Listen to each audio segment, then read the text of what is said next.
ప్రభువు నిన్ను కోరుకుంటున్నాడు. చెప్పండి అందరూ కూడా, ప్రభువు వినబడతల్లా, ప్రభువు నన్ను కోరుకుంటున్నాడు. అసలు ఎందుకు ఈ మాట అంటే ప్రియులారా, మనలను మనగా నిన్నుగా ఇష్టపడే వాళ్ళు ప్రపంచంలో ఎవరైనా ఉన్నారా? ఒక క్వశ్చన్ మనం అడుగుదాం ప్రియులారా. చాలామంది అనుకుంటుంటారు, నా భార్యకు నేనంటే చాలా ఇష్టమండి, నా భర్తకు నేనంటే చాలా ఇష్టమండి, నా పిల్లలకు నేనంటే చాలా ఇష్టమండి, నా మానవ సంతానమునకు నేనంటే చాలా ఇష్టమండి, నేను ప్రేమించిన అమ్మాయికి నేనంటే చాలా ఇష్టమండి, నేను ప్రేమించిన అబ్బాయికి నా కోసం ఏదైనా చేస్తానని ఇలాంటి పోసుకోలు మాటలు చెప్పమంటే బీభత్సంగా చెబుతారు. అది ఎప్పుడంటే మనలో ఓపిక ఉన్నంత కాలం, మనలో శక్తి ఉన్నంత కాలం, అందం ఉన్నంత కాలం, ఐశ్వర్యం ఉన్నంత కాలం, మన అవయవాలన్నీ పనిచేసినంత కాలం మనల్ని ప్రేమించేవారు మన చుట్టూ ఉంటారు ప్రియులారా. మనల్ని ప్రేమించే వాళ్ళు మన చుట్టూనే ఉంటారు. మన ఇంట్లో ఒక టీవీ ఉంది, ఆ టీవీ కొంతకాలం పనిచేసిన తర్వాత రిపేర్ వచ్చింది, షాపుకి తీసుకెళ్ళాం. షాపులో ఉన్నటువంటి వ్యక్తి అంటున్నాడు, ఇది పని చేయదమ్మా అన్నాడు. దాన్ని ఏం చేస్తామంటే తీసుకొచ్చి ప్రక్కన పడేస్తాం. ఫ్రిడ్జ్ ఉంది, బాగు చేపించడం కోసం ప్రయత్నం చేస్తాం. 2-3 సార్లు బాగు చేపించిన తర్వాత అది పనికి రాకపోతే పక్కన పడేస్తాం. అలాగే ఏసీ తీసుకెళ్ళి ప్రక్కన పడేస్తాం, వాషింగ్ మిషన్ ప్రక్కన పడేస్తాం, స్టీల్ బింది ప్రక్కన పడేస్తాం, ఉప్పు డబ్బా పక్కన పడేస్తాం. మన ఇంట్లో ఉన్న ఏ వస్తువైనా ఉపయోగపడినంత కాలం చక్కగా ప్రతి పండక్కి దుమ్ము దులిపి బూజు దులిపి చక్కగా నీట్గా పెట్టుకుంటాం. ఆ రోజు పనికి రాదు అంటే వాటన్నిటిని తీసుకుని వెళ్ళి ప్రక్కన పడేస్తాం. వాక్యం వింటున్నటువంటి దేవుని బిడ్డలారా, నీలో ఓపిక ఉన్నంత కాలం, బలమున్నంత కాలం, కనుదృష్టి ఉన్నంత కాలం, చక్కగా నీవు దేవునికి ఆ మనుషులకి పనికొచ్చినంత కాలం అందరూ నీకు చుట్టాలే, అందరిని ప్రేమిస్తూ ఉంటారు ప్రియులరా. నీవు పనికి రావు అని తెలిసినప్పుడు ఈ భూ ప్రపంచంలో నిన్ను ప్రేమించే వాళ్ళు, నిన్ను కోరుకునే వాళ్ళు ఎవరు లేరు.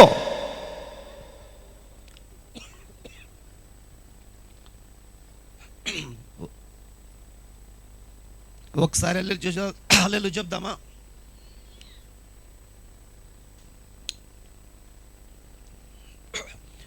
నీకు పనికొచ్చేంతకాలం ఏ వస్తువునైనా ఉపయోగిస్తావు ప్రియులరా. అది పనికి రాకపోతే, ఉదాహరణకు ఒక మాట చెప్తాను, చాలా సీరియస్గా వాక్యం వైపు మీ మనసు పెట్టండి. ఓ భార్య తన భర్తను హాస్పిటల్కి తీసుకుని వెళ్ళింది. ఆ డాక్టర్తో మాట్లాడుతున్నప్పుడు ఆ డాక్టర్ అంటున్నాడు, అమ్మా నీ భర్తకి ఏ పని చేయలేడు, తాగి తాగి తాగి అతనుకున్నటువంటి బాడీలో ఉన్నటువంటి అవయవాలన్నీ పాడైపోయాయి. అతను బతికినంత కాలం ఆ మంచంలో ఉండటమే, దేనికి పనికిరాడు, నువ్వు ఇంటికి తీసుకెళ్ళి చూసుకో అని చెప్తే ఆ భార్య ఏదో ఒక రకంగా బ్రతికించుకోవాలని ప్రయత్నం చేసేది. డాక్టర్ సైతము చేతులు ఎత్తేసాక అతను తీసుకుని వచ్చి ఆ మంచంలో పడుకోబెట్టి అతనికి సేవ చేయటం ప్రారంభించింది. ఒకవైపు సేవ చేస్తూ, ఇంకోవైపు పిల్లలను చూసుకుంటూ, ఇంకోవైపు పొలం వెళుతూ, ఆ పని చేసుకుంటూ చాలా విధాలుగా ఇబ్బంది పడుతూ ఉంటుంది ప్రియులారా, వేదన పడుతూ ఉంటుంది. కొంతకాలం అయిపోయిన తర్వాత, ఓ 1 నెల రోజులు గడిచిపోయిన తర్వాత ఇక ఆలోచన చేయటం ప్రారంభించింది. నా భర్తను ఎలా చూసుకోవాలి, ఆయనకు మందులు ఎక్కడ తీసుకురావాలి, పిల్లలకు ఆహారం ఎట్ట తేవాలి, ఇంటికాడ పనిచేసి, భర్త దగ్గర పనిచేసి, పిల్లలకు పనిచేసి, పొలంలోకి వెళ్ళి పనిచేసి పూర్తిగా నా దేహం అంతా ఉడికిపోయింది, బలహీనమైపోతున్నాను. కాబట్టి ఇలాంటి భర్త ఉండే కంటే చనిపోతేనే మంచిదని మనకు తెలియకుండానే ఆలోచన మనలో కలుగుతూ ఉంటుంది ప్రియులారా. చాలామంది అంటూ ఉంటారు, ఆడు బ్రతకటం కంటే చనిపోవటం మేలు, ఆ అమ్మాయిని ఇసుకుచ్చుకు తింటున్నాడు, ఆ అమ్మాయి చేత సేవ చేయించుకుంటున్నాడని భర్త గురించి మాట్లాడుతూ ఉంటారు. సేమ్ టైం భార్య గురించి కూడా అంతే. భార్యను తీసుకొచ్చి ఇంట్లో పెట్టిన తర్వాత ఆ భార్యకు సేవ చేయలేడు ఆయన. వాళ్ళ అమ్మనో చెల్లినో తల్లినో పిలిపిస్తాడు. వాళ్ళు ఎంతకాలం ఉంటారండి? ఓ 10 రోజులు ఉంటారు, ఒక 1 నెల రోజులు ఉంటారు, తర్వాత వాళ్ళ దారిన వాళ్ళు వెళ్ళిపోతారు. ఒక భర్త తన భార్యకు సేవ చేయలేడు. అప్పుడు అనుకుంటాడు, ఇలాంటి భార్య ఉండే కంటే చనిపోతే నేనైనా ఒంటరిగా బ్రతుకుతా, లేకుంటే వేరొక పెళ్లి చేసుకుంటా అంటాడు. ఇప్పుడు మనం ఆలోచన చేద్దాం. భార్య అయినా భర్త అయినా వీళ్ళిద్దరు అనుకుంటున్నారు ఏమిటంటే, మన ముందర ఉన్నటువంటి వ్యక్తి బలహీనుడయ్యాడు కాబట్టి అవసరము లేదు. వారి అవయవాలు సరిగా లేవు కాబట్టి వాళ్ళ అవసరం లేదు అనుకుంటున్నారు ప్రియులారా. నిజమే, ఈ లోకములో నీ అవసరత ఎప్పుడు ఉంటుందంటే నీ అవయవాలన్నీ బాగున్నప్పుడే. నువ్వు బాగుంటేనే నీ పిల్లలకు కావాలి, నీ భర్తకు కావాలి, నీ భార్యకు కావాలి, నీ బంధుమిత్రులకు కావాలి. అదే నువ్వు దేనికి పనికి రాకపోతే నిన్ను ప్రేమించే వాళ్ళు ప్రపంచంలో ఎవరు లేరు ప్రియులారా. నిన్ను ఆదరించే వాళ్ళు ఎవరు లేరు. ఈ రాత్రి నేను ప్రకటిస్తున్న నజరేయుడైన యేసుక్రీస్తు ప్రభువారు నిన్ను కోరుకుంటున్నాడు. నువ్వే పరిస్థితిలో ఉన్నా, ఏ బాధలో నీవున్నా, ఏ శ్రమలో నీవున్నా, ఏ పరిస్థితిని కొనుగదీస్తున్నా, ఏ అవయవాలు నువ్వు లేకుండా ఉన్నా, ఈ రాత్రి ప్రభు నిన్ను ప్రేమిస్తున్నాడు, ప్రభు నిన్ను కోరుకుంటున్నాడు. అందును బట్టి దేవునికి మహిమ కలుగునుగాక. హల్లెలూయా. ఎవరిని ప్రేమిస్తారండి? అన్నీ ఉన్న వాళ్ళని మాత్రమే ప్రేమిస్తారు. కానీ మనలో అన్ని లోపాలే ఉన్నాయి. ఏ మంచి మనలో లేదు, ఏ యోగ్యత మనలో లేదు, ఏ ఆస్తి మనలో లేదు, ఏ పేరు మనలోకి లేదు. అయినా నా దేవుడు నిన్ను ప్రేమిస్తున్నాడంటే నిజంగా మనం ఎంత ధన్యులు. మనం చూద్దాం అంశం మనం నేర్చుకుంటున్నాం. ప్రభువు వారు నిన్ను కోరుకుంటున్నాడు ప్రియులారా. అంటే ప్రపంచంలో ఎవరు కోరుకోకపోయినా నా దేవుడు నిన్ను కోరుకుంటున్నాడు. తన పని కొరకే ఆయన కోరుకుంటుంది. ఎందుకయ్యా అంటే తన పని కొరకు దేవుణ్ణి నేర్పరుచుకున్నాడు. తన పని చేయటం కొరకు, తన రాజ్యాన్ని కట్టడం కొరకు, దేవునికి పనికొచ్చే పాత్రగా ఉండడం కొరకు నా దేవుడు నిన్ను ఏర్పరచుకున్నట్లుగా బైబిల్ చెబుతుంది. సందర్భంలోకి వెళ్ళిపోదాం ప్రియులారా. రాజుల మొదటి గ్రంథం 5వ అధ్యాయం 6వ వచనంలోకి వెళదాం. రాజుల మొదటి గ్రంథం 5వ అధ్యాయము 6వ వచనం.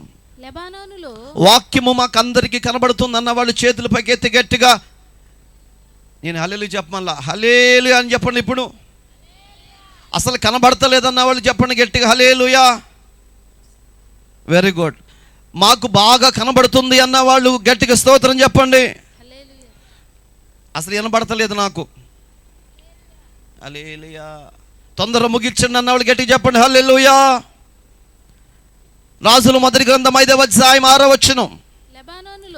లెబానోనులో దేవదారు మ్రానులను నరికించుటకు నాకు సెలవిమ్ము, నా సేవకులను నీ సేవకులను కలిసి పనిచేయుదురు. మ్రానులు నరుకుటయందు సీదోనీలకు సాటి అయిన వారు మాలో ఎవరునూ లేరని నీకు తెలియను గనక. తర్వాత 7వ వచనం. నేను నీ సేవకుల జీతము నీకిచ్చేదను అనెను. నీ సేవకుల జీతము నీకిచ్చేదను అనెను. హీరాము సొలొమోను చెప్పిన మాటలు విని బహుగా సంతోషపడి ఈ గొప్ప జనము ఏలుటకు జ్ఞానము కలిగిన కుమారుని దావీదునకు దయచేసిన యెహోవా ఈ దినమున స్తోత్రము కలుగును గాక అని చెప్పాను. దేవునికి మహిమ కలుగును గాక. ఓ దినాన సొలొమోను మహారాజు హీరాము అనేటువంటి రాజుకు ఒక లెటర్ రాస్తాడు, ఒక ఉత్తరాన్ని రాసి పంపించాడు. ఆ ఉత్తరములో రాయబడినటువంటి మాటలే ఇప్పుడు మనం చదివాం. ఏమని రాస్తున్నాడంటే, నేను దేవుని మందిరాన్ని నిర్మిస్తబోతున్నాను. ఆ మందిర నిర్మాణం కొరకై దేవదారు మ్రానులు కావాలి. నా దగ్గర పనులు ఉన్నారు నరకటానికి, కానీ వీళ్ళు చాలరు. నీ దగ్గర ఉన్నటువంటి పని వాళ్ళు నేర్పరైనటువంటి వాళ్ళు, చాలా జ్ఞానము కలిగినటువంటి వాళ్ళు, చాలా గొప్పవాళ్ళు. కాబట్టి వారిలో కొంతమందిని పంపిస్తే నా దగ్గర ఉన్న కొంతమందిని కలిపి, వీళ్ళందరినీ కలిపి ఆ దేవదారు మ్రానులను నరికి తీసుకురావటం కోసం అక్కడికి పంపిద్దామని ఒక లెటర్ రాస్తాడు ప్రియులరా. ఆ లెటర్ చదువుకున్నప్పుడు ఆ ఆశ్చర్యం వేసిందండి. హీరాము అనేటువంటి రాజుకి చాలా ఆశ్చర్యం వేసింది.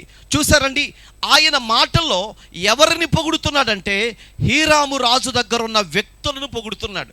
నా దగ్గర గొప్పోళ్ళు ఉన్నారల్లా, నా దగ్గర మంచి వాళ్ళు ఉన్నారు అల్లా. కానీ ఇక్కడ మీరు గమనించగలిగితే షాబాదేశపు రాణి సొలొమోను దగ్గరకు వచ్చి తిరిగి వెళ్ళేటప్పుడు ఆవిడేమందంటే, నీ దగ్గర పని చేసే వాళ్ళు ఉన్నారే చాలా గొప్పోళ్ళు అని చెప్పింది. ఇప్పుడు ఇక్కడ మనం గమనించగలిగితే ఇక్కడ సొలొమోను ఆ ఎవరి గురించి చెప్తున్నాడంటే హీరాము దగ్గర ఉన్నటువంటి సైనికులు ఎవరైతే ఉన్నారో, పని వాళ్ళు ఎవరైతే ఉన్నారో చాలా గొప్ప వాళ్ళు, తెలివి కలిగిన వాళ్ళు. కాబట్టి వారిని పంపించమని చెప్పాడు. దేవునికి మహిమ కలుగును గాక. హల్లెలూయా. పంపించమని చెప్తే ఈ లెటర్ చదివిన తర్వాత హీరాము రాజు అంటాడు, నిజంగా ఇంత జ్ఞానమును కలిగినటువంటి కుమారుణ్ణి దావీదునకు దయచేసినందుకు యెహోవా స్తుతింపబడును గాక అని చెప్పాడు. ప్రియులారా, జ్ఞానమిచ్చిన దేవుని స్తుతించినట్లుగా మనం చూస్తున్నాం. అంటే ఈ రాత్రి నిన్ను బట్టి దేవుని నామము గణపరచబడాలి. ప్రియులరా, నీకున్న జ్ఞానమును బట్టి, నీకున్న తెలివిని బట్టి, నీకున్న ప్రార్థన జీవితాన్ని బట్టి, నీ ప్రవర్తన బట్టి దేవునికి మాత్రమే మహిమ కలగాలి. నిన్ను బట్టి దేవుని నామం ఎప్పుడు దూషింపబడకూడదు. నిన్ను బట్టి దేవుని నామం ఎప్పుడు కూడా బాధకు గురైపోకూడదు. ప్రియులరా, దేవుడు చాలాసార్లు బాధపడుతూ ఉంటాడు. నిన్ను బట్టే కదా దినమంతా నీ కొరకు నా చేతులు చాపి ఏడుస్తున్నాను, దుఃఖపడుతున్నాను. ఈరోజు దేవుని దుఃఖపరిచే వ్యక్తిగా మనం ఉండకూడదండి. మనలను బట్టి, మన పేరును బట్టి దేవుని నామము ఘనపరచబడాలి. సొలొమోను బట్టి దేవునికి మహిమ కలిగింది. ప్రియులరా, సొలొమోనుకున్న జ్ఞానమును బట్టి దేవునికి మహిమ కలిగింది. కాబట్టి నీ ప్రార్థన బట్టి, నీ ప్రార్థన ప్రవర్తనను బట్టి దేవునికి మహిమ కలగాలి అని ఈ రాత్రి మీకు జ్ఞాపకం చేస్తూ ఉన్నాను. సమయం లేదు కాబట్టి త్వరగా వెళుతున్నాను. ఈయనే మనం చూస్తున్నాం, సొలొమోను మహారాజు అండి. దేవాతి దేవుడు గొప్ప జ్ఞానం ఇచ్చాడండి. ఎంత జ్ఞానం అంటే అది ప్రపంచంలో ఎవరికీ లేనటువంటి జ్ఞానాన్ని ఈ వ్యక్తికి దేవుడు అనుగ్రహించినట్లుగా మనం చూడగలుగుతున్నాం. ఇక్కడ మనం చూస్తున్నటువంటి రాజు హీరాము అనేటువంటి రాజు అండి. ఈ రాజు ఆశ్చర్యం వచ్చింది ఆయనకి. ఇంత జ్ఞానము దేవుడు ఎలా ఇచ్చాడు నీకు? ప్రపంచంలో చాలామంది గొప్పలు ఉన్నారు, జ్ఞానం కలిగిన వాళ్ళు ఉన్నారు. వీళ్ళందరికీ మించిన జ్ఞానము దేవుడు మీ యొక్క దావీదునకు ఇచ్చాడని యెహోవానే స్తుతించాడు. ప్రియులరా, హీరాము రాజును మనం చూస్తున్నాం. ఎంత జ్ఞానము అతని దగ్గర ఉన్నదో మనం చూడగలుగుతున్నాం. దేవుని స్తుతించిన విధానాన్ని మనం చూడగలుగుతున్నాం. ప్రియులరా, అయితే సొలొమోనుకు ఉన్నటువంటి ప్రత్యేకమైనటువంటి క్వాలిటీలు ఏంటంటే, సొలొమోను రాజు దగ్గర ఉన్న పనులు అక్కడ చూస్తున్నాం మనం.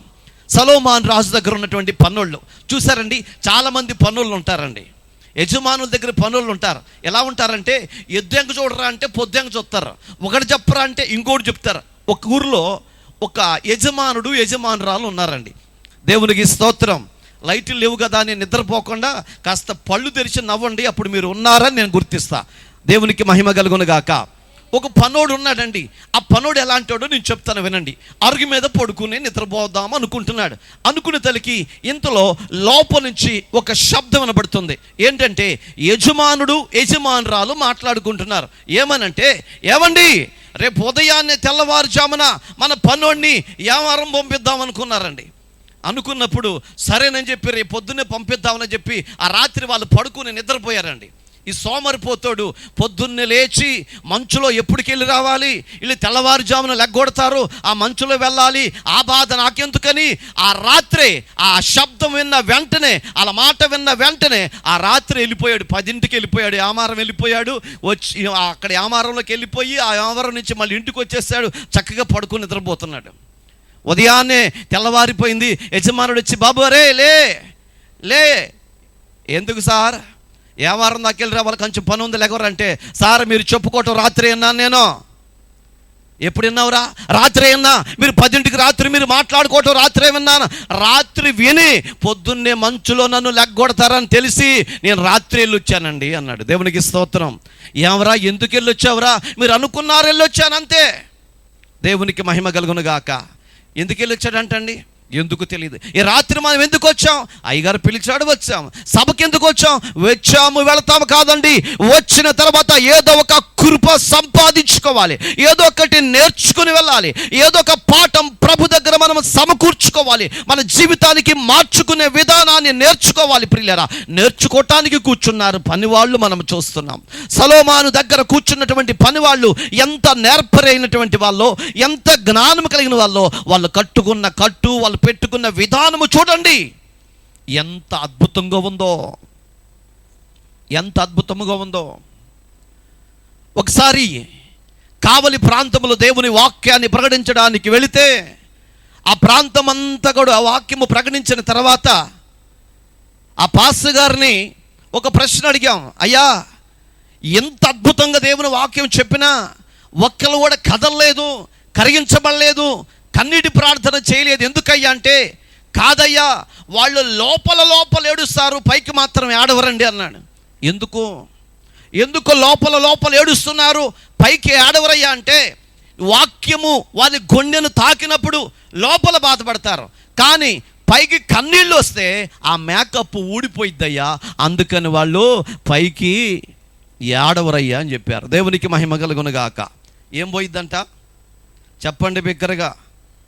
మేకప్ పోయిద్దంట. ఇలా కళ్ళంపడి నీళ్ళు ఒక దారిలాగా పడిద్దంట, అందుకని ఏడవరంట. లోపల బాధ ఎంత వచ్చినా దాచుకుంటారంట. దాచుకుంటే దాగేది బాధ కాదు, లోపల పేర్చుకునేది బాధ కాదు. దుఃఖం నీలో ఉన్నప్పుడు, బాధ నీలో ఉన్నప్పుడు, కన్నీళ్ళు నీలో ఉన్నప్పుడు అది ఎవడు అడ్డుకట్ట వేయలేడు, తెంపుకుని బయటకు వచ్చేస్తాయి. హల్లెలూయా. కోపం వచ్చిందనుకోండి, ఎంత కోపమో తెలుసండి, అరే చంపేస్తాను మేత్తాం. చంపుతావా, ఇదిగో కత్తి చంపరన్నాం అనుకోండి, ఊరికి అన్నాలే అంటాం. కోపంతో అంటాం అంతే, కోపం వచ్చినప్పుడు మాట్లాడతాం అంతే. ప్రియులారా, లోపల ఆత్మ దేవునితో పెనవేసుకుని ఉన్నప్పుడు, దేవుని వాక్యం నిన్ను తాగుతూ ఉన్నప్పుడు నువ్వు కుదురుగా కూర్చోలేవు, అరవడం ప్రారంభిస్తావు, అభిషేకింపబడటం ప్రారంభిస్తావు, దేవుని ఆత్మ నిన్ను తాగడం ప్రారంభించబడుతుంది. ప్రియులారా, అదే దేవుని నుండి అనుగ్రహించబడే కృప. ఇర్మీయాకు అనుగ్రహించబడింది, ఈ దేవుని దాసుడైన దావీదుకు అనుగ్రహించబడింది.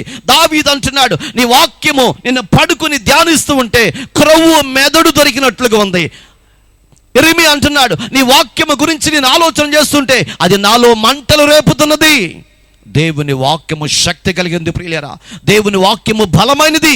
ఆ బలమైన వాక్యము నేర్చుకోవటానికి మీరు వచ్చారు. ఇక్కడ మనం చూస్తున్నాం, పనివారు అనేటువంటి వాళ్ళు గొప్పగా ఉండాలి, పనివారు నేర్చుకునేవారుగా ఉండాలి, పనివారు తగ్గింపు కలిగిన వారై ఉండాలి, పనివారు ఎప్పుడు యజమానుడి వైపు చూసేవారుగా ఉండాలి, పనివాళ్ళు ఎప్పుడు యజమానుడు మేలు కోరేవారుగా ఉండాలి, పనివాళ్ళు ఎప్పుడు కూడా దేవుని కనుదృష్టి లోనే ఉండాలి, కానీ ఆ కనుదృష్టి దాటి వెళ్ళకూడదు. ఆ యజమానుడు ఎవరో కాదు, నీ కొరకు నా కొరకు కలవరి సిలువలో ప్రాణం పెట్టిన నజరేయుడైన యేసయ్య. చలనం లేదండి మీకు. ఓ పని చేయండి, ఒకసారి గట్టి చప్పట్లు కొట్టండి. ఎంత బాగా అయితే వద్దులే, కొడితే బాగా కొట్టండి, లేకపోతే మానేయండి. నిజంగానే మానేశారు మాయం. కాస్త కొట్టండి గట్టిగా. హల్లెలూయా, ప్రైజ్ ది లార్డ్. మనం చప్పట్లు కొట్టే వాళ్ళకంటే పక్కన వాళ్ళు కొట్టమంటే ఎంత ఉత్సాహంగా కొడతామో మనం. ఎందుకని పాత కక్షలండి ఇవన్నీ. దేవునికి మహిమ కలుగును గాక. అంటే మన యజమానుడైన యేసు దగ్గర మనము నేర్చుకునే వారుగా ఉండాలి. ఎలా నేర్చుకోవాలి? వాళ్ళు కూర్చున్న క్రమశిక్షణ చూడండి ప్రియులారా. వాళ్ళందరూ చిన్న పిల్లలు కాదు, పెద్దవాళ్ళే. పెద్దవాళ్ళు అయినప్పటికీ కూడా అక్కడ కూర్చుని నేర్చుకునే విధానం అద్భుతమైనది, ఆశ్చర్యాన్ని గురి చేస్తుంది ప్రియులారా. మరొక మాట, మరొక ప్రక్కనే ఉంది చూడండి. సొలొమోను రాజు దగ్గర ఉన్నటువంటి పని వాళ్ళు తీరు ఎంత గొప్పదో, ఆశ్చర్యపోయింది శాబాదేశపు రాణి. ఎంతో మంది పని వారిని చూశాను, ఎంతో మంది రాజుల దగ్గరికి వెళ్ళాను, కానీ ఇలాంటి పని వాళ్ళను నేను చూడలేదు. వాళ్ళు కూర్చునే విధానం, వాళ్ళు ధరించుకునే బట్టలు, వాళ్ళు తినే తిండి, ఆహా ఎంత ఆశ్చర్యం. ఇంత జ్ఞానము కలిగినటువంటి వ్యక్తి దగ్గర మీరు బ్రతుకుతున్నారే, మీరు నిజంగా ధన్యులు అని చెప్పిందండి. దేవునికి మహిమ కలుగును గాక. సొలొమోను దగ్గర పనిచేసేటువంటి వారిని గురించి ధన్యులు అని చెప్తే, సొలొమోనును సృష్టించిన సృష్టికర్త అయినటువంటి సైన్యములకు అధిపతి అయిన దేవుని దగ్గర పనివారిగా బ్రతుకుతున్నటువంటి మనం ఎవరమయ్యా అంటే బహుధన్యులమై ఉన్నాము. ఓ పని చేయండి, నేను చెప్పను కానీ మీరు కొట్టుకోండి, చెప్తాను. చెప్పలు కొట్టుకోండి ఒకసారి. కొడతానండి, ఆపుకోండి, కొడతానండి. హల్లెలూయా. సైన్యములకు అధిపతి అయిన యెహోవా దగ్గర పనివారం మనం. ఎంత భాగ్యం అండి, ఎంత గొప్ప ధన్యత ప్రియులారా. ఇక కాస్త ముందుకు వెళ్ళిపోదాం. ఇక్కడ ఏం జరుగుతుందో చూద్దాం. సొలొమోను రాజు సింహాసనం మీద కూర్చున్నప్పుడు అటువైపు ఇటువైపు పని వాళ్ళు కూర్చున్న తీరు ఎంత ఆశ్చర్యం అండి, ఎంత అది దేవుని బట్టి కలిగింది ప్రియులారా. దేవుడు ఇచ్చిన జ్ఞానమును బట్టి కలిగినట్లుగా మనం చూస్తున్నాం. చూస్తే ఇక్కడ మనం చూద్దాం. ఇప్పుడు సొలొమోను లెటర్లో ఏమని రాశాడంటే, ఆ సొలొమోనుకి ఏం కావాలి అంటే లెబానోను ప్రాంతములో దేవదారు మ్రానులు. చెప్పండి. ల్యాబ్లో రక్త పరీక్ష, మీరు అదే కందే. సరే ఓ పని చేద్దాం. లెబానోను ప్రాంతములో దేవదారు మ్రానులు. లెబానోను ప్రాంతం అనేది ఒక పర్వత ప్రాంతం. ఆ పర్వత ప్రాంతముల పైన దేవదారు చెట్లు, మీకు అర్థమవడం చెప్తాను. టేకు చెట్లు చూసారా? టేకు చెట్లు, వేప చెట్లు, ఆ తర్వాత ఎర్రచందనం చెట్లు, ఇలా చెట్లు ఉంటాయి. అవి దర్వాజాలకు ఉపయోగిస్తారు, పెద్ద పెద్ద ఇళ్ళకు ఉపయోగిస్తారు. మనమేమంటే సిమెంటు దర్వాజాలు, సిమెంటు కిటికీలు మనకున్న బడ్జెట్ను బట్టి ఉపయోగిస్తాం. కానీ దేవుని మందిరాన్ని కట్టడానికి సొలొమోను మహారాజు గొప్ప అద్భుతమైనటువంటి దేవదారు మారుల కోసం వెళ్ళాడు. ఇక్కడ మనం గమనించాలి. దానికంటే ముందు దావీదు మహారాజు సుమారుగా 84 మిలియన్ల డాలర్ల ఖరీదు చేసే బంగారమును, వెండియు, ఇనుమును, ఇత్తడియు, కావలసిన సామాగ్రి అంతా గిఫ్టుగా తన కుమారుడికి ఇచ్చాడు. ఇవన్నీ దేవుని పని కొరకు వాడమని. దేవునికి మహిమ కలుగును గాక. ఎంత ఇచ్చాడండి? 84 మిలియన్ల డాలర్ల రూపంలో ఇచ్చాడని. అంత గొప్ప సంపద ఇచ్చాడు. ఓయమో, అంత సంపద, అంత సంపద అంత ఇచ్చాడంటే ఇంకా దావీదు దగ్గర ఎంత ఉందో, దావీదు దగ్గర ఎంత గొప్ప సంపద ఉందో ఒకసారి ఆలోచన చేయండి. మన దగ్గర 500 ఉంది. 500 తీసుకుని మీటింగ్కి వచ్చాం. ఇప్పుడు కానుక పడుతున్నారనగానే మనం ఎంత కానుకేస్తాం? నిజం చెప్పి ఒప్పుకుందాం. ఈ రాత్రి ఎంత వేస్తాం? 500లో 500ఏనా? మాట్లాడతాం. ఇలాంటి విషయాలు మాట్లాడరండి. ఇంకా పెద్ద పెద్ద విషయాలు ఏమైనా మాట్లాడతాం, కానీ ఇలాంటి విషయాలు మాత్రం మాట్లాడం. నిజం చెప్పుకుందాం. మనం 10 రూపాయలు మారుతాం, 10 రూపాయలు మాత్రమే కానుకేస్తాం. అయితే అవసరమైతే ఆ 500 రూపాయలు మార్చి 10 రూపాయలు కానుకేస్తాం. మిగిలిన 490 రూపాయలు జాగ్రత్తగా భద్రపరుచుకుంటాం. ఇప్పుడు దావీదు ఎంత డబ్బులు, ఎంత వెండి, ఎంత ఇత్తడి, ఎంత ఇనుము, ఎంత బంగారము దేవునికి కానుకిచ్చాడంటే ఇంకా ఆయన వెనకమాల ఎంత ఉందంటే చెప్పసఖ్యము కానంత ఆశీర్వాదం ఆయన దగ్గర ఉన్నదే. ఎక్కడి నుంచి వచ్చిందండి? ఒకప్పుడు గొర్రెల కాపరి, ఒకప్పుడు సద్దన్న మూట కట్టుకుని వెళ్ళాడు. జనసంచారము లేనటువంటి ప్రాంతంలో గొర్రెల దగ్గర కూర్చుని దేవుడితో మాట్లాడుతూ, దేవునికి లోబడుతూ, దేవుని చిత్త ప్రకారం బ్రతికాడు. ఆయన పైకి దేవుని కనుదృష్టి వచ్చింది కాబట్టి ఆ అరణ్యములో నుంచి నా దేవుడు ఇదిగో ఉన్నతమైన శిఖరాల పైన నా దేవుడు కూర్చుండబెట్టాడు. చప్పట్లు కొడతారా మీరు? పొరపాటున కొట్టొద్దు. వద్దులే. దేవునికి మహిమ కలుగును గాక. ఒక మాట విందాం. మనం పడుకుని నిద్రపోతున్నాం. ఒకసారిగా ఇల్లు నిప్పంటుకుంది. నిప్పంటుకున్నప్పుడు ఆహా ఏమంటుకుందరా, ఇది ఎంత బాగుందరా అని మంచం మీద పడుకుంటామా? ఏం చేస్తాం? ఆహా ఒరే చిన్నోడా, మంటేదో వస్తున్నట్టుంది, కాస్త చూడరా అంటామా? అలా కూడాను ఏమంటాం?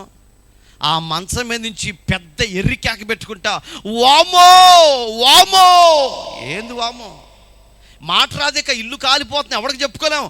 వామో వామో అని చూసేదలకి ఈ వామోకి పక్కనోడి అరే పలానోడు ఇల్లు కాలిపోతుందని వాళ్ళు బకెట్లు తీసుకొస్తారు. ఈవిడ వామో వామో అంట ఆ మంచం మీద నుంచి లేచి వచ్చి రోడ్డు మీద పడిద్ది. అంతే, ఒక్క చొక్క నీళ్ళు పోయిద్ది దాని మీద. దేని మీద? ఇంటి మీద నీళ్ళు పోయిదు. వామో వామో, నా బంగారం అంతా దాంట్లోనే ఉంది. నా చీరలు నిన్న కిసిమిసి పండగ కూడా 500 ఖర్చు పెట్టి ఎక్కడో బెంగళూరు నుంచి తెప్పించాను, ఆ చీర కూడా దాంట్లో ఉండిపోయింది. దేవుడు, అవునా కాదా? నిజం చెప్పండి. ఈవిడ లెగోదు, ఓ బక్కి నీళ్ళు పోయిదు, ఇక వామో తప్ప రెండో మాటలేదండి. ఎందుకు? ఆడ ఇల్లు కాలిపోతుందని. దేవుని వాక్యము అగ్ని వంటిది. ఆ వాక్యం మనలోకి వచ్చినప్పుడు నేను చెప్పవసరంలా, మనకు కాస్త ఎంతని సిగ్గుంటే మనమే చప్పట్లు కొట్టుకుంటాం. అది ఇప్పుడు మీకు అర్థమైంది. దేవునికి మహిమ కలుగును గాక. లెబానోను ప్రాంతములో దేవదారు మురానులు ఉన్నాయి. ఆ మురానులు దేనికి కావాలి? మందిరానికి కావాలి. ప్రియులారా, మందిరానికి కావాలి కాబట్టి ఒక లెటర్ రాసి హీరాము రాజు దగ్గరకు పంపించాడు. హీరాము రాజు దగ్గర ఉన్నటువంటి పని వాళ్ళు, సొలొమోను దగ్గర ఉన్న పని వాళ్ళు, వీళ్ళందరూ కలిసి ఇప్పుడు ఎక్కడికి వెళ్తున్నారంటే దేవదారు మురానులను నరికి తీసుకురావటం కోసం బయలుదేరారు. దేవునికి మహిమ కలుగును గాక. ఇప్పుడు మనం చూస్తాం, స్క్రీన్లో చూడండి. అవే దేవదారు మ్రానులు. అంటే దూరంగా ఉన్నాం కాబట్టి మనకు అర్థం కావటం లేదు. దగ్గరికి వెళ్తే పెద్ద చెట్లు అండి చాలా హైట్గా ఉంటాయి, చాలా లావుగా ఉంటాయి, అవి చాలా గట్టిగా ఉంటాయి. అవి దూలాలకి, తలుపులకి, దర్వాజాలకి ఉపయోగిస్తారు ప్రియులారా. దేవునికి మహిమ కలుగును గాక. ఇవి ఎక్కడొస్తాయో తెలుసా అండి? పర్వతముల పైన బ్రతికే మొక్కలు. స్తోత్రం. పర్వతాలంటే మట్టె రాయి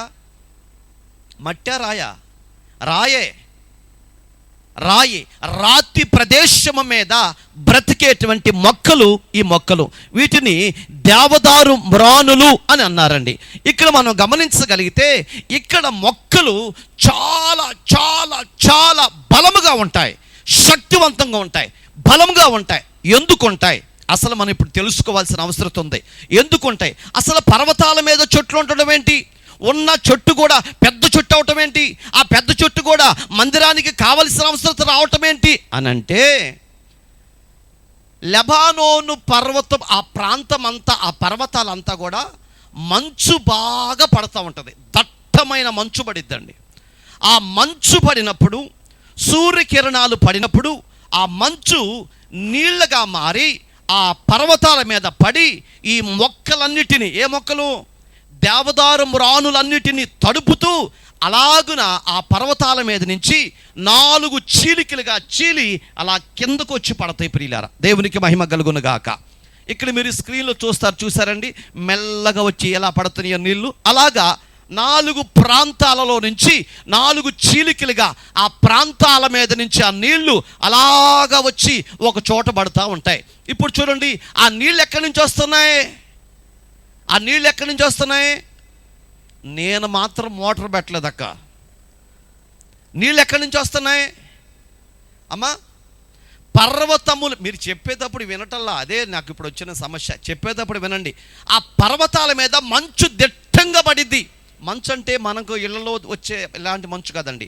మన దేశం కాక ఇతర దేశాలకు వెళ్తే మనం ఇలా దోసుడితో ఎత్తుకోవచ్చు, అలాంటి మంచు పడిద్ది. ఆ సూర్యకిరణాలు పడేటప్పుడు ఆ మంచు అంతా నీళ్లుగా మారుతాయి. ఆ నీళ్లు మొదట ఎక్కడికి వెళ్తాయి? ఈ మొక్కలన్నిటినీ తాగుతాయి. కాబట్టి ఈ మొక్కలు శక్తివంతమైన మొక్కలుగా మారుతాయి. హల్లెలూయా. బలవంతమైన మొక్కలుగా మారుతాయి, శక్తివంతమైన మొక్కలుగా మారుతాయి. వీటికి ఎవరు నీళ్లు పోయే అవసరం లేదు. బలమైన మొక్కలు ప్రియులారా. అందుకే మ్రానులుగా పైకి వెళ్ళిపోతాయి అవి. ఆ తర్వాత ఆ నీళ్లు 4 శాఖలుగా మారి ఒక చోట వచ్చి ఇదిగో ఎక్కడ వచ్చి పడతాయి ప్రియులారా. దేవునికి మహిమ కలుగును గాక. ఇక్కడ పడినటువంటి నీళ్లు, ఇక్కడ చూడండి, చెట్లు ఎంత హైట్గా పెరిగాయో. ఆ నీటి పారుదల ఉంది కాబట్టి, ఆ నీళ్లు వాటిని తాగుతున్నాయి కాబట్టి, ఆ మంచు నీళ్లు మంచిది కాబట్టి అదిగో చెట్లు అట్లా పెరుగుతున్నాయి. చాలామంది పెద్దోళ్ళు అంటుంటారు, పైనుంచి వచ్చే వర్షం అంట మంచిదంట. మరి అందుకనే పొలంలో మోటార్ వేస్తే నీళ్లు పెట్టే కంటే పైనుంచి కనుక నీళ్లు పడితే ఆహా రైతు ఎంత సంతోషపడతాడో. దేవునికి మహిమ కలుగును గాక. రైతులకు తెలుసు అంటారా, తెలియదంటారా? మంచోళ్ళేనా? ఎంత మంచోళ్ళు కాకపోతే ఎన్ని నీళ్ళు వచ్చినా ఒక్కసారి వర్షం వస్తే ఊపిరి పీల్చుకుని ఆహా ఈ సంవత్సరం మంచి వర్షం కురిసిందని చాలా సంతోషపడిపోతారు ప్రియులారా. చాలామంది ఆ నీళ్లు బయట పట్టుకుని ఆ నీళ్లు తాగుతారు. ఆ పైనుంచి వచ్చేటువంటి ప్రతి ఒక్క ఆ వర్షపు చినుకు ఆ వరి మీద పడినప్పుడు ఎంత ముద్దుగా ఉంటుందో, ఎంత చక్కగా ఉంటుందో, ఎంత ఆహ్లాదకరంగా ఉంటుందో ప్రియులారా. చిన్న జల్లు పడినప్పుడు పసికిరి మీద చూడండి ఎంత మంచిగా ఉంటుందో, ఎంత బాగుంటుందో. దేవునికి మహిమ కలుగును గాక. నేను ఇక్కడున్నాను, అక్కడ కాదు, ఇక్కడ చూడండి. దేవునికి స్తోత్రం. ఇప్పుడు పైనుంచి వచ్చేటువంటి ఆ మంచు వల్ల మొక్కలు ఎంత చక్కగా పెరిగాయి. ఇక్కడ చూడండి, అదిగో మీకు క్లియర్గా కనబడుతుంది ఎంత లావున్నాయో చెట్లు. ఈ దేవదారు ప్రాంతంలో ఈ దేవదారు మ్రానులు ఎంత చక్కగా ఉన్నాయో మీరు చూడగలిగితే అవే కావాల్సి వచ్చింది. పర్వతముల పై నుండి పడే మంచు నీళ్లు 4 శాఖలుగా చీలి యోర్దాను నది ఏర్పడుతుంది. దేవునికి మహిమ కలుగునుగాక. ఆ పైనుంచి వచ్చేటువంటి నీళ్లు అలాగ ఒక చోట పడి ఆ పడినటువంటి స్థలములో కొండ బయలుదేరి ఒక నదిలాగా మెల్లగా బయలుదేరిద్దండి. అదే యోర్దాను నది. చెప్పండి, అదే యోర్దాను నది. ఎక్కడి నుంచి వచ్చిందండి? లెబానోను ప్రాంతములో నుంచి పడినటువంటి నీళ్లు ఒక చోట పడి ఆ ఒక చోట నుంచి చీలి అలాగ మెల్లగా నడుచుకుంటూ అలా వస్తుంటే దీన్ని యోర్దాను నది అన్నారు. యోర్దాను నది అంటే మనకి ఏం గుర్తు వస్తుంది చెప్పండి? యోర్దాను నది అంటే ఏం గుర్తొచ్చింది?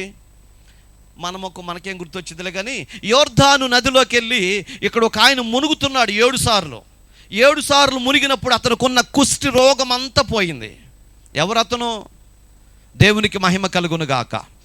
ఆ 6 సార్లు మునుగుతాడు, నాకెందుకు పోలేదనుకుంటాడు. 7వ సారి మునిగిన తర్వాత అతని శుద్ధుడైపోయాడు, బాగుపడ్డాడు. ప్రియులరా, అదే నది మనం ఇక్కడ చూస్తున్నాం. తర్వాత కాస్త మనం ముందుకు వెళ్ళినట్లయితే ఇక్కడ చూస్తున్నాం, ఇది గలిలయ మహాసముద్రం. అంటే యోర్దాను నది అలాగా వస్తూ గలిలయ సముద్రాన్ని టచ్ చేసి ఇలా ప్రక్కకు తిరిగిద్ది. ప్రియులారా, ఈ గలిలయ సముద్రం కూడా చాలా విశాలమైనది, సస్యశ్యామలమైనది, చాలా అద్భుతమైనది. ఈ ప్రాంతం గుండా చాలా సందర్భాల్లో యేసుక్రీస్తు ప్రభువారు ప్రయాణం చేశాడు.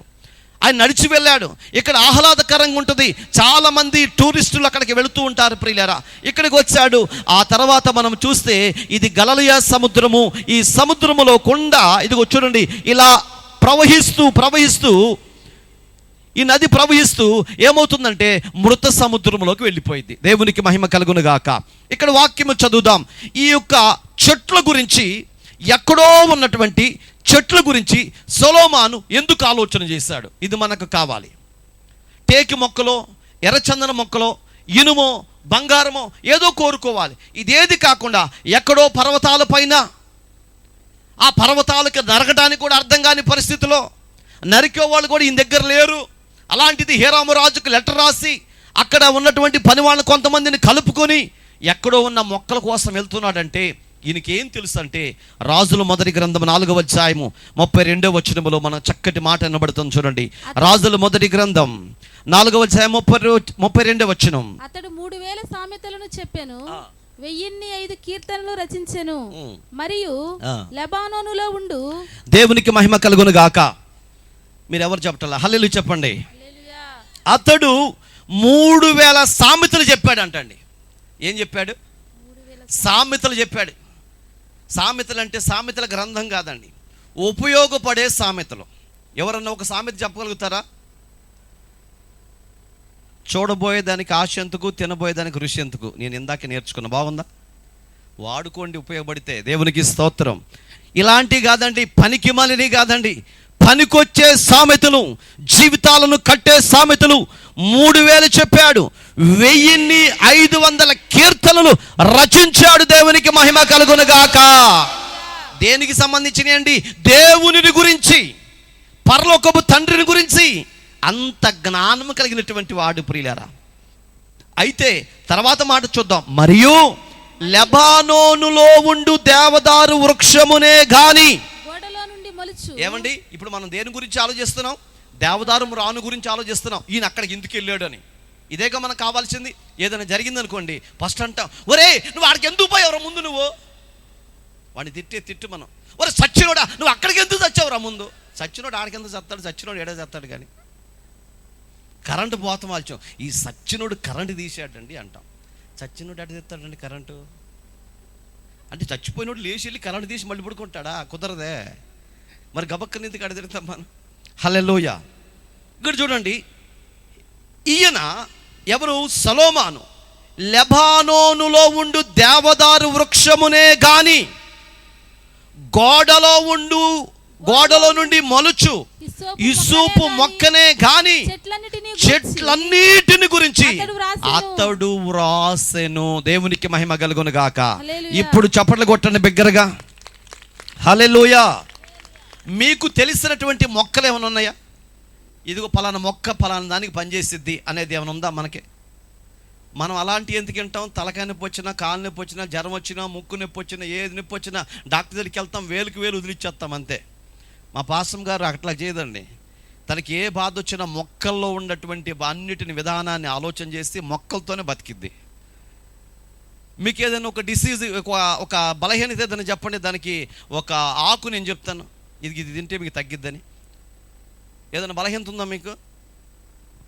మతిమరుపు వస్తుందంట. ఒక పని చేయండి, మతిమరుపు వస్తే ట్యాబ్లెట్లు ఉంటుంది, అదేసి పడుకోండి. మొక్కలో చెప్పమంటారా? చెప్పండి. మొక్కలు చెప్పమంటారా? మతిమరుపు ఎందుకు వస్తుందంటే ఎక్కువ ఆలోచన చేయటం వల్ల, టెన్షన్ ఉండడం వల్ల, పదే ఆలోచన చేయటం వల్ల. తమలపాకు ఉంది కదండి, ఆ తమలపాకు పనిచేస్తుంది. ఆవుదోపు ఆకు ఉంది కదా, అది పనిచేస్తుంది. ఆ తర్వాత ఆయిల్ ఉంది కదా, మన నూగుల నూనె తలకు పెట్టి ఆవుదోపు ఆకు పైన కడితే చల్లగా ఉండి ఈ లోపల ఉన్నటువంటి ప్రతి నరం పనిచేయటం మొదలుపెట్టింది. దేవునికి మహిమ కలుగును గాక. అంతెందుకు పిచ్చి మొహాలారా, మీకు తెలియని సంగతి నేను ఒకటి చెప్పమంటారా వద్దా? మరి మీకు తెలియని సంగతి అన్నాను కాబట్టి ఇంకేందుకు చెప్పే ఉపయోగం ఏముంది? వదిలేసేయండి. దేవునికి స్తోత్రం.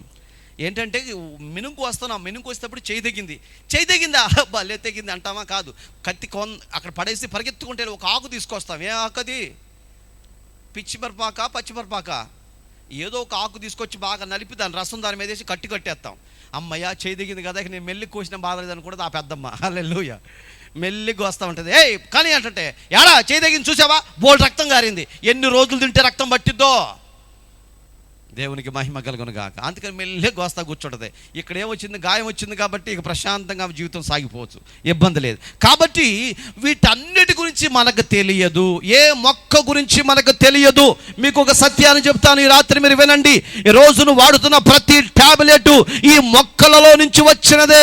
ఈ మొక్కల రసాయనములో నుంచి తీసిన టాబ్లెటే నీకు ముందుగా ఉపయోగపడుతుంది. కానీ ఆ టాబ్లెట్ పైనుంచి వచ్చింది కాదు, మనుష్యుడు తయారు చేసింది కాదండి. దేవుడిచ్చిన వాటిని ఆయుధాలుగా ఉపయోగించి తయారు చేసే టాబ్లెట్. ప్రియులారా, ప్రతి దానిలో కలబంద ఉంటుంది, అలోవెరా అంటారండి, ప్రతి దానిలో ఉంటుంది. పొలాన్ని కొట్టే మందులు, మనం మింగే మందులు, పిల్లలకు వాడే మందులు, ఇవన్నీ కూడా మన చుట్టూ ఉన్నటువంటి చెట్లలో నుంచే వచ్చింది. అసలు ఎవరు చెప్పారండి వీళ్ళకి? మనం అనుకుంటాం ఎవరు చెప్పారు ఆయన? ఇదిగో బైబిల్ అంటుంది, సొలొమోను మహాజ్ఞానము కలిగినటువంటి వ్యక్తి కాబట్టి సొలొమోనుకు దేవుడు చెప్పాడు కాబట్టి సొలొమోను ఏం చేశారంటే లెబానోనులో ఉండు దేవదారు వృక్షము గురించి రాశాడు, గోడలో మొలిసేటువంటి హిస్సోపు మొక్క గురించి కూడా రాశాడు, చెట్లన్నిటి గురించి రాశాడు. ఆయన ఏ చెట్టు వదిలిపెట్టలేదు. అది ఆధారం చేసుకుని టీవీలో చెప్తారు, ఇదిగో ఈ చెట్టు దీనికండి, ఇది దీనికండి అని. ఆ ఎవ్వడికి తెలియదండి, నా యేసయ్యకి మాత్రమే తెలుసు. ఎందుకంటే సృష్టికర్త అయినా, చెట్టును సృష్టించిన వాడు, మొక్కను సృష్టించిన వాడు, ఇత్తనములు సృష్టించిన వాడు, సూర్యుని సృష్టించిన వాడు, చంద్రుని కలుగ చేసిన వాడు, భూమి మీద 84 లక్షల జీవరాశులను కలుగ చేసిన వాడు నా దేవుడు. ఆయనకొక్కడికే తెలుసు, ప్రపంచంలో ఎవరికి తెలియదు.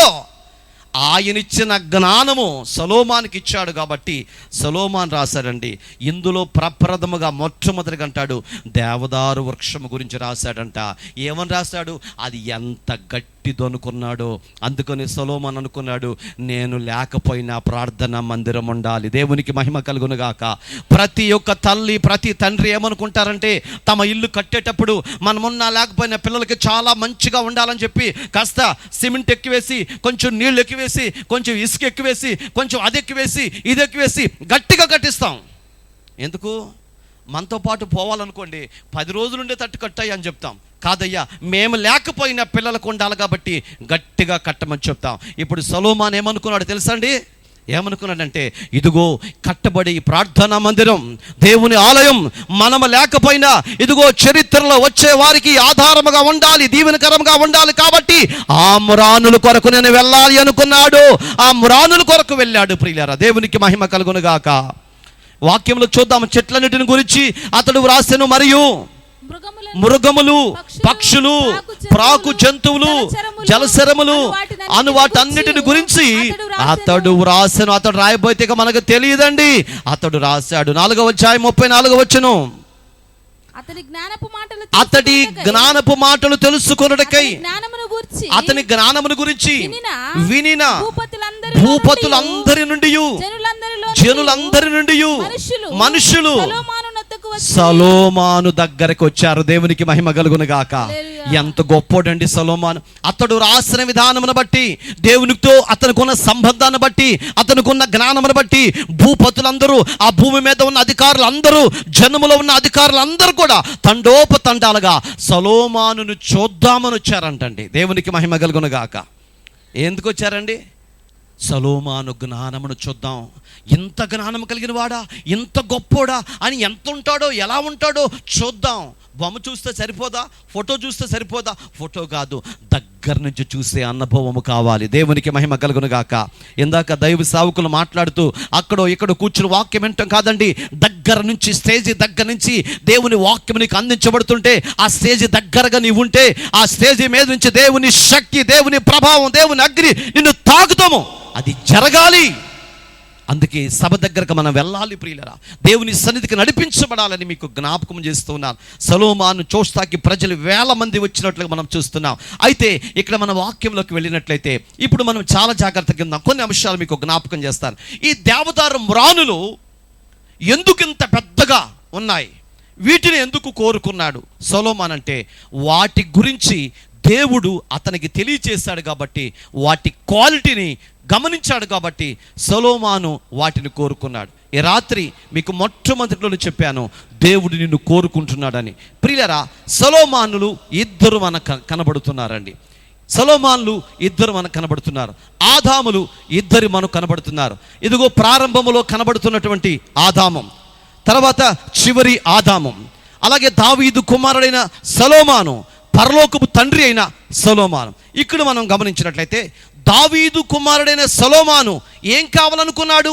అతని చుట్టూ బంగారం ఉంది, అతని చుట్టూ వెండి ఉంది, అతని చుట్టూ ఇనుము ఉంది, అతని చుట్టూ రాజులు ఉన్నారు, అతని చుట్టూ పని వాళ్ళు ఉన్నారు. అతను కావాలంటే ఏది కావాలంటే అది తీసుకొచ్చి ఇవ్వటానికి రెడీగా ఉన్నారు. ఇవేవి కాదని దేవదారు మ్రానులు కోరుకున్నాడు సొలొమోను. దేవునికి మహిమ కలుగును గాక. హల్లెలూయా. అలాగునే మీరు గమనించగలిగితే ప్రియమైనటువంటి వారులారా,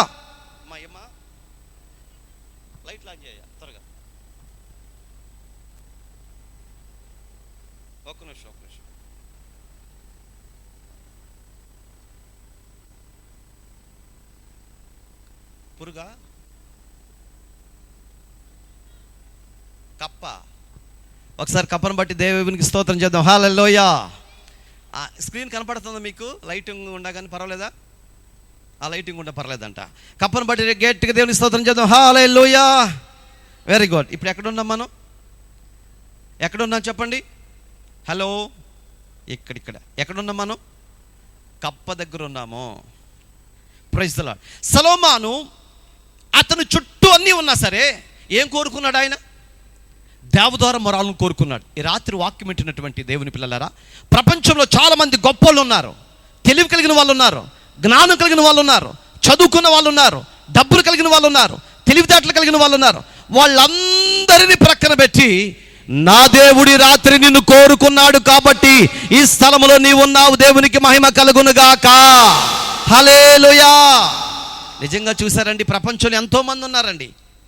అలాంటి వారందరిలో ఏ మంచి లేనటువంటి నిన్ను నన్ను యేసయ్య కోరుకున్నాడు, యేసయ్య ప్రేమించాడు. అందుకే ఇక్కడ ఈ భాగ్యము దొరికిందండి. సొలొమోను దేవదారు మ్రానులు కోరుకున్నాడంటే ఎందుకు కోరుకున్నాడు? ఎక్కడో లెబానోను ప్రాంతంలో ఉన్నటువంటి దేవదారు మ్రానులు ఆయన కోరుకున్నాడు. ఈ పరలోకపు సొలొమోను అనగా నజరేయుడైనటువంటి సైన్యములకు అధిపతి యెహోవా నిన్ను నన్ను కోరుకున్నాడు. అందుకని ఇక్కడ కూర్చోబెట్టాడు. అయితే ఈ దేవదారు మ్రానులు ఇంత బలముగా ఉండడానికి కారణం ఏంటో 4 మాటలు చెప్పి నేను ముగిస్తాను.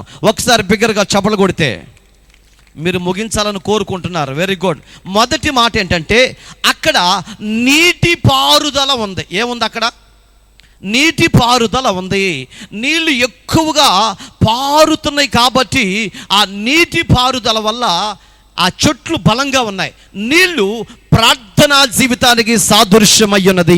ఏ కుటుంబంలో అయితే ప్రార్థన ఉంటుందో, ఏ కుటుంబంలో అయితే ప్రార్థన వీరులు ఉంటారో, ఏ కుటుంబంలో అయితే ప్రార్థన చేసే వ్యక్తులు ఉంటారో, ఏ కుటుంబంలో అయితే దేవుని వైపు చూసే వ్యక్తులు అయితే ఉంటారో ఆ కుటుంబంలో ఇదిగో దేవదారు మ్రానుల వలె వాళ్ళ కుటుంబం ఆశీర్వదింపబడును గాక.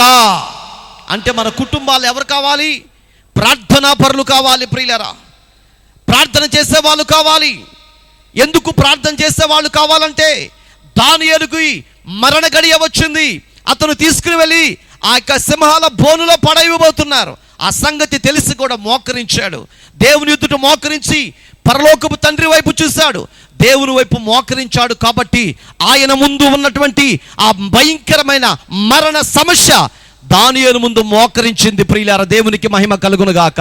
ఈ రాత్రి దేవుని ఎదుట నువ్వు మోకరించగలిగితే, నువ్వు ఎదుర్కొంటున్న ఏ సవాలైనా, నువ్వు ఎదుర్కొంటున్న ఏ సమస్య అయినా, నువ్వు ఎదుర్కొంటున్న ఏ బాధ అయినా నీ ముందరకు వచ్చి మోకరించవలసిందే. ఒకవేళ నువ్వు దేవుని ఎదుట మోకరించకపోతే ప్రతిది కూడా నీ మీదే పెత్తనం చేస్తాయి. ప్రియులారా, అందుకని మనం దేవుని ఎదుట మోకరించవలసిన వారమై ఉన్నాం. దేవునికి మహిమ కలుగును గాక. ప్రార్థనా జీవితాన్ని కలిగిన వారమై ఉండాలి.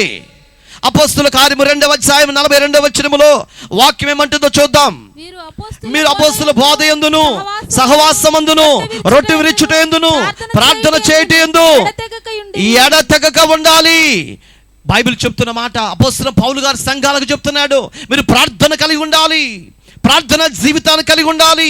ఆ ప్రార్థన మీ చుట్టూ ప్రాకారముగా ఉంటుంది. ప్రార్థన మిమ్మల్ని బ్రతికించేది, ప్రార్థన మిమ్మల్ని నడిపించేది. అందుకే మీ జీవితానికి కావాల్సింది ప్రార్థన. మీ ఇంట్లో బియ్యం ఉన్నా లేకపోయినా, ఉప్పు ఉన్నా లేకపోయినా, కారం ఉన్నా లేకపోయినా, తినడానికి ఏదున్నా లేకపోయినా, ప్రార్థన ఉంటే మీరు పోషింపబడతారు. అది ఎట్లా సాధ్యం అంటారా? ఏలియా ఏమీ లేకుండా ఇదిగో చెట్టు కింద కూర్చున్నాడు. చెట్టు కింద కూర్చున్నటువంటి ఆ ఏలియాకి వండుకోకుండానే దేవుడు రొట్టెలు పెట్టాడు, మాంసాన్ని పెట్టాడు. ఏలియాని పోషించిన దేవుడు నిన్ను, నీ కుటుంబాన్ని పోషించును గాక. అపోస్తలుల కార్యము 6:4 అయితే మేము ప్రార్థన యందును, వాక్య పరిచర్య యందును ఎడతెగక ఉందుమని చెప్పిరి. శిష్యులు అంటున్నారు, ప్రార్థన యందు ఎడతెగక మేముంటాము. దేవుని సన్నిధిలో ప్రార్థనలో ఎడతెగక ఉండాలి. ప్రియులరా, అనేక ప్రార్థనలో మనం పాల్గొనాలి. తిమోతి రాసిన పత్రిక 2వ తిమోతి రాసిన పత్రిక 1వ అధ్యాయం 3వ వచనం రాయబడిన మాట, నా ప్రార్థనల యందు ఎడతెగక నిన్ను జ్ఞాపకము చేసుకొనుచు నీ కన్నీళ్లను తలపోసుకొని నాకు సంపూర్ణమైన ఆనందము కలుగుటకై నిన్ను చూడవలెనని రేయింబగలు ఆపేక్షిస్తున్నాను. దేవునికి మహిమ కలుగును గాక. భక్తుడైనటువంటి పౌలు గారు అంటున్నాడు, నేను మిమ్మల్ని చూడాలని ఆసక్తి కలిగి ఉన్నాను, ఆపేక్ష కలిగి ఉన్నాను. నా ప్రార్థనలో మిమ్మల్ని జ్ఞాపకం చేసుకుంటున్నాను. ప్రియులారా, ప్రతి కుటుంబం వెనకాల ప్రార్థన ఉండాలండి. ఆస్తులు ఉండాల్సిన పని లేదు, పొలాలు ఉండాల్సిన పని లేదు. ఈ పొలాలు, ఆస్తులు, మేడలు, మిద్దెలు మనము చనిపోయినప్పుడు అన్నీ ఇక్కడే విడిచిపెట్టి వెళ్ళిపోతాం. ఏది మనతో రాదు. ఆ గడి ఎప్పుడో తెలియదు, ఆ క్షణం ఎప్పుడో తెలియదు, ఆ ఫోన్ ఎప్పుడో వచ్చిందో తెలియదు. ఉదయాన్నే ఫోన్ వచ్చిందంటే అందరు గుండెల్లో భయము, అమ్మో ఏదో జరిగిందని. భయము అంటే మరణం అంత భయంకరమైంది ప్రియులరా. అయితే ఆ మరణం మన దగ్గరికి రాకతలికే, మన ప్రాణము పోకతలికే నీ జీవితంలో ప్రార్థన కలిగిన వ్యక్తిగా నీవు ఉంటే, నీ ప్రార్థనే నీ కుటుంబానికి ఆశీర్వాదకరముగా మారుతుంది. నీ ప్రార్థనే నీ కుటుంబానికి ప్రాకారముగా ఉంటుంది. ప్రారి గోడ వేరు, ప్రాకారం వేరు. ప్రారీ గోడ అంటే 4 అడుగులు 5 అడుగులు కట్టుకునేది. ప్రాకారం అంటే జైలుకు ఉంటుంది, బాగా ఎత్తైంది, దాన్ని ఎవ్వడు ఎక్కలేడు. ఆ పైన అంత పెద్ద గోడ కట్టి దానికి ఇనప రాడ్లు పెడతారు. ఇనప రాడ్లు పెట్టి అంతటితో వదిలిపెట్టరు. దాని చుట్టూరు ఫినిషింగ్ ఇస్తారు. ఫినిషింగ్ ఇచ్చి ఊరికి వదిలిపెట్టరు. దానికి కరెంటు కూడా పెడతారు. దేవునికి మహిమ కలుగును గాక. హల్లెలూయా. ఆ ప్రాకారము తండ్రి అయిన దేవుని సూచిస్తుంది. దాని పైన ఉన్నటువంటి ఇనపరాడ్లు యేసు క్రీస్తును సూచిస్తుంది. వాక్యం అనే ఖడ్గాన్ని సూచిస్తుంది. దాని చుట్టూ అల్లినటువంటి ఫినిషింగ్ ఏదైతే ఉందో, ఆ కరెంట్ ఏదైతే ఉందో, పరిశుద్ధాత్మను సూచిస్తుంది. ఆ పరిశుద్ధాత్మ దేవుని దాటి, యేసు క్రీస్తును దాటి, యెహోవాను దాటి ఎవడు నీ గృహములోకి ప్రవేశింపలేడు. హల్లెలూయా. ఎవడు రాలేడా? ఎవడి వల్ల కాదండి. ఎందుకు? 3 దాటాలి. అక్కడ తండ్రి అయిన యెహోవాను దాటాలి, కుమారుడైన క్రీస్తును దాటాలి, పరిశుద్ధాత్మ దేవుని తాకాలి. ఈ 3 ఈ ప్రారీలో మనం చూడగలుగుతున్నాం. ఎత్తైన ప్రారీ, ఆ పైన ఉన్నటువంటి అది ఫినిషింగ్ ఇచ్చింది ఇనప ముళ్ళవి. దానిలో కొండ దూరి రావాలంటే గీసుకుని పోతాయి. ఆ తర్వాత అక్కడ కనబడుతుంది దానికి ఇచ్చినటువంటి కరెంట్ అండి. పట్టుకుంటే అక్కడే మాడిపోతాం. ఆ 3 దాటి శత్రుని ఇంటిలోకి ప్రవేశింపలేడు. ఎప్పుడో తెలుసండి? ప్రార్థన నీలో ఉన్నప్పుడు. దేవునికి మహిమ కలుగును గాక. అందుకే పౌలు గారు అంటాడు, నేను మీ కొరకు ప్రార్థన చేస్తున్నాను. సంఘ కాపరి మీ కొరకు ప్రార్థన చేస్తూ ఉంటాడు. మీరు కూడా మీ పిల్లల కొరకు మీరు ప్రార్థన చేయవలసిన వారు అయి ఉంటున్నారని రాత్రి మీకు జ్ఞాపకం చేస్తున్నాను. యెషయా గ్రంథం 58వ అధ్యాయం 11వ వచనం, యెహోవా నిన్ను నిత్యము నడిపించును, క్షామకాలమున యెహోవా నిత్యము నిన్ను నడిపిస్తాడు. క్షామములో కూడా, కరువు వచ్చినప్పుడు, బాధ వచ్చినప్పుడు కూడా ఆయన నిన్ను విడిచిపెట్టడండి.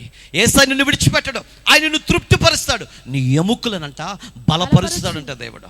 నీ ఎముకలను శక్తితో నింపుతాడు. చూడండి, మనందరికీ ఎముకల బాధలండి.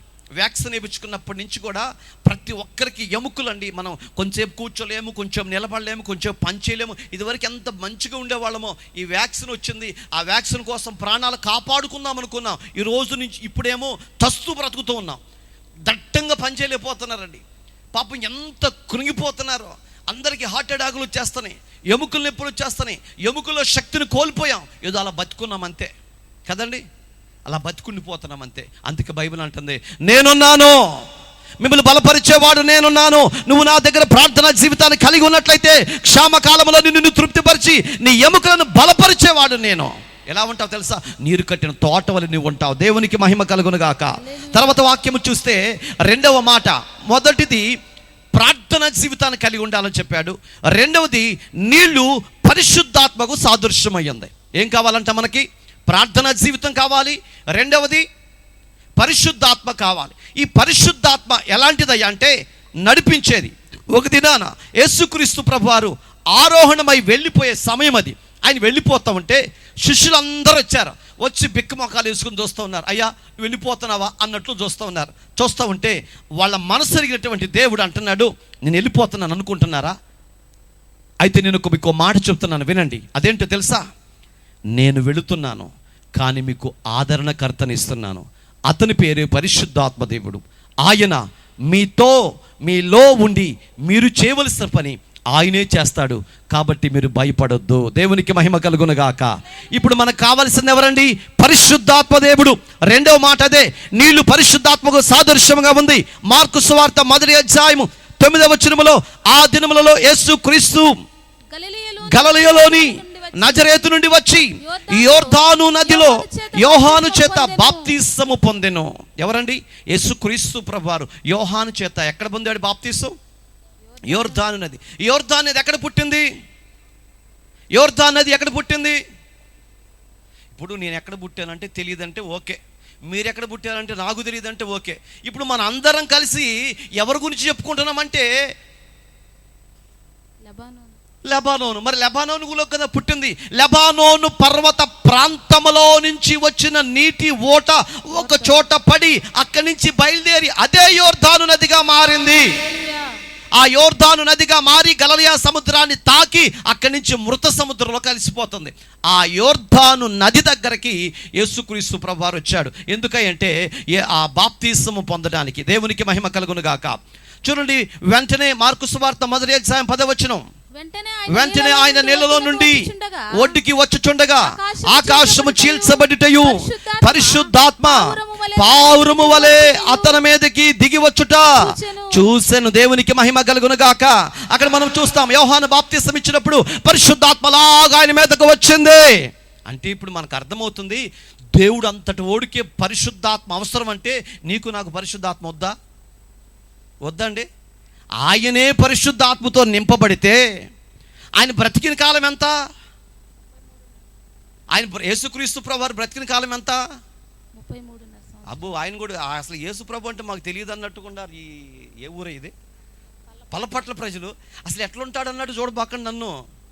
నేను మన ఇండియా వాడినే, పాకిస్తాన్ నుంచి రాలా. దేవునికి మహిమ కలుగును గాక. హల్లెలూయా. కొంచెం కోపంగా ఉన్నాను అంతేగాని నేను ఇండియన్. దేవునికి మహిమ కలుగును గాక. మీరంటే నాకు చాలా కోపం అన్న వాళ్ళు గట్టిగా స్తోత్రం చెప్పండి. హల్లెలూయా. వెరీ గుడ్, బాగానే ఉన్నారు. అయితే ఇప్పుడు చూడండి, యేసుక్రీస్తు ప్రభు వారికి ఏం అవసరమైంది? పరిశుద్ధాత్మ అవసరమైంది. ఇప్పుడు మనకేం కావాలి? పరిశుద్ధాత్మ కావాలి. పరిశుద్ధాత్మ కొనుక్కుంటే వచ్చేది అనుకోండి, బస్తాలు తీసుకెళ్ళి కొనుక్కొచ్చుకునే వాళ్ళం. మనం కొనుక్కుంటే వచ్చేది కాదండి, కృప వలన మాత్రమే అనుగ్రహించబడుతుంది. ఆ కృప నీకు నాకు ఈ రాత్రి అనుగ్రహించబడుగాక. యేసుక్రీస్తు ప్రభువారు బాప్తిస్మం పొందినట్లుగా మనం చూస్తున్నాం. మా మార్కు సువార్త 1వ అధ్యాయం 11వ వచనములో, మరియు నీవు నా ప్రియ కుమారుడవు, నీ యందు నేను ఆనందించుచున్నానని ఒక శబ్దము ఆకాశము నుండి వినబడెను. ప్రియులారా, ఆయన బాప్తీసము పొందిన వెంటనే పరిశుద్ధాత్మ ఆయన మీదకు వచ్చినప్పుడు శబ్దం వచ్చింది. వినండి, ఈ రాత్రి పరిశుద్ధాత్మ అనుభవం నీకు కలిగి ఉంటే, పరిశుద్ధాత్మతో సహవాసమును కలిగి ఉంటే, ఆయన నువ్వు పెనవేసుకుని ఉంటే అప్పుడే దేవుని ప్రియమైన కుమారుడుగా బ్రతకగలుగుతావు. అప్పటి వరకు దేవునికి నీకు సంబంధమే ఉండదు ప్రియులారా. ఎంతకాలం భక్తి చేసినా, ఎంతకాలం బైబిల్ పట్టుకుని ప్రార్థనకి వెళ్ళినా, చర్చికి వెళ్ళినా, ఇంకా ఎన్ని సంవత్సరాలు మీటింగ్స్కి వెళ్ళిన ఉపయోగం లేదు. పరిశుద్ధాత్మతో పెనవేసుకుని ఉండాలి, పరిశుద్ధాత్మతో సంబంధం కలిగి ఉండాలి, ఆయన నువ్వు కలిసి మాట్లాడుకుంటూ ఉండాలి, ఆయనతోనే సహవాసం చేయాలి. అప్పుడే నా ప్రియ కుమార్తె అని నా దేవుడు నిన్ను పిలుచునుగాక. అలా పిలుస్తాడండి నా దేవుడు, పిలిచే దేవుడు ప్రియులారా. మూడవ మాట చూస్తే, నీళ్లు దేవుడు గొట్టబడ్డాడు, శ్రమను అనుభవించాడు. నువ్వు చూసావు కదా, ఇంతలా ప్రేమించే వ్యక్తి ఇంకెవరైనా ఉన్నారా?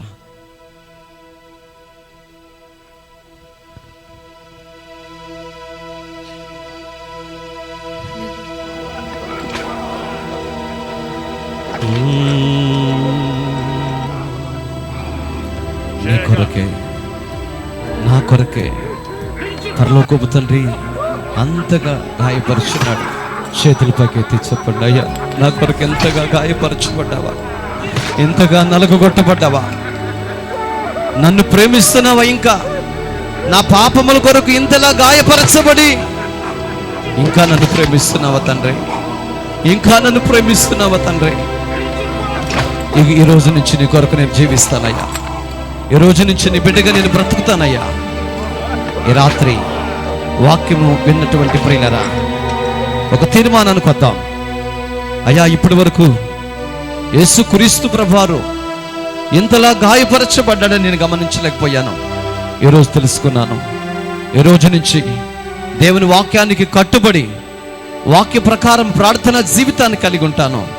నా కొరకు ప్రార్థన చేయండి అనేటువంటి వారు మీరున్న స్థలాన్ని విడిచి ముందుకు రండి. మీ కొరకు ప్రార్థన చేసి ఈ రాత్రి కూటాన్ని ముగిస్తాను. హల్లెలూయా, స్తోత్రం, స్తోత్రం. యేసు రక్తము, రక్తము, రక్తము, యేసు రక్తము, రక్తము, రక్తము, నా రక్తము నిష్కలంకమైన మీ కొరకు ప్రార్థన చేయడానికి యేసు రక్తము, రక్తము.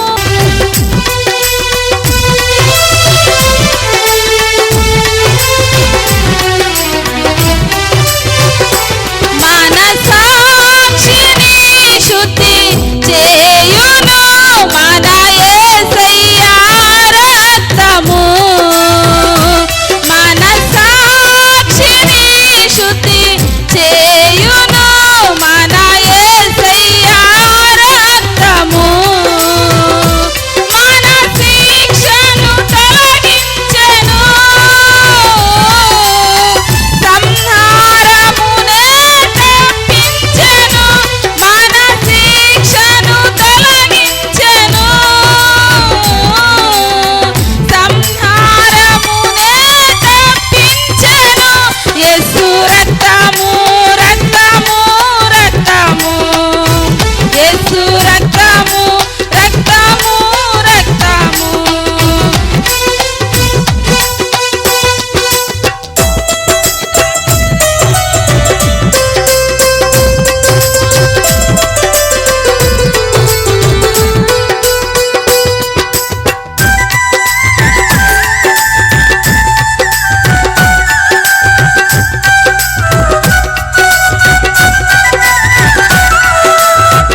చేయించుకున్న వాళ్ళు వెళ్ళి వారి వారి సీట్లో కూర్చోవాలి.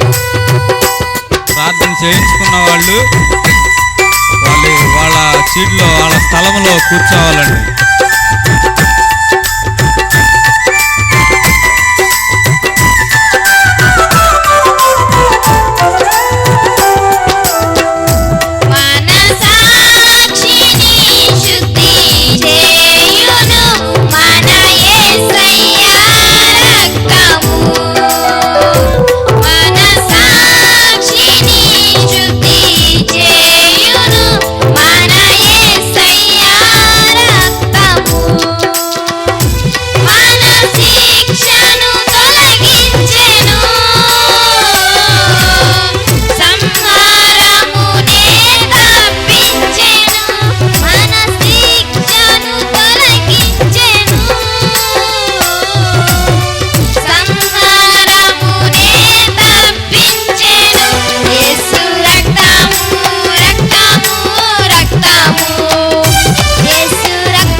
ప్రార్థన చేస్తారు, కొంచెం ఎడంగా ఉండండి. అమ్మా ఎడంగా ఉండండి అమ్మా, అందరికి ప్రార్థన చేస్తారు, అందరికి ప్రార్థన చేస్తారు. ఎడంగా ఉండండి, కొంచెం ఎడంగా ఉండండి, అందరు కొంచెం ఎడంగా ఉండండి. ప్రార్థన చేయించుకున్న వాళ్ళు వెళ్ళి వారి స్థలంలో కూర్చోవాలండి.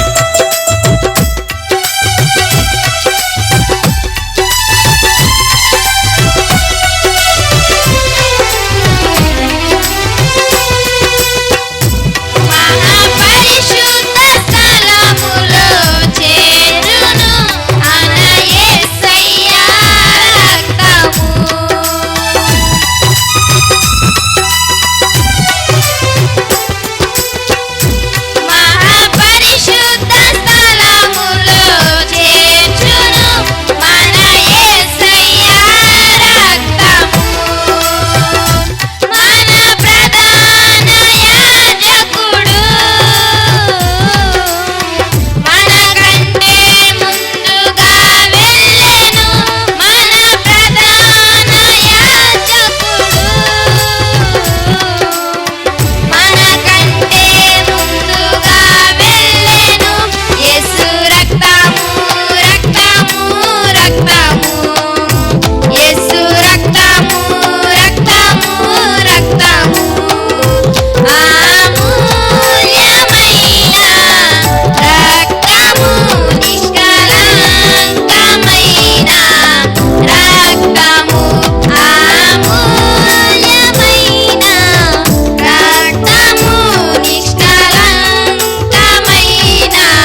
ప్రార్థన చేయించుకున్న వాళ్ళు వారి స్థలంలో కూర్చోవాలమ్మా. కొంచెం పక్కన నుంచోండి. అందరికీ ప్రార్థన చేస్తారు.